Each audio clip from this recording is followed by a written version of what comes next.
যারা বলে কাজের ব্যস্ততায় জোহরে মানুষ নামাজ পড়ে না, আমি বলবো মাগরিব আর ঈশায় কারো কাজ থাকে না, অফিসিয়াল সমস্ত ডিউটি 5টা বাজে শেষ, ঈশার নামাজের মানুষ কোথায়? যারা বলে আড্ডাবাজি দুনিয়াদারির ব্যস্ততায় মানুষ ঈশা পড়তে আসে না, টিভি গান বাজনা নাটক সিনেমায় ব্যস্ত থাকে, আমি বলবো ফজরে মানুষ কোথায়?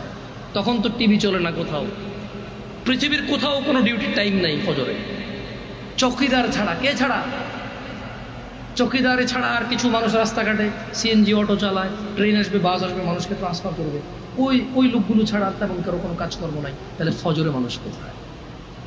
আপনি বলেন যে ঘুম হলো জোহর, তো ঘুম নাই, কেন আসে না? তার মানে ঘুম কারণ না, কাজ কারণ না, আড্ডাবাজি সিনেমা নাটকও কারণ না। কারণ হচ্ছে ও বিলিভই করে না যে নামাজ অত্যন্ত জরুরি ইসলামের স্তম্ভ টিকিয়ে রাখতে। মানে ও বিশ্বাস করে নামাজ ছাড়াও জান্নাতে চলে যাবে, ও বিশ্বাস করে নামাজ চিরদিন না পড়লেও ও মুসলমান থাকবে। এটা হচ্ছে মূল কারণ নামাজ না পড়া।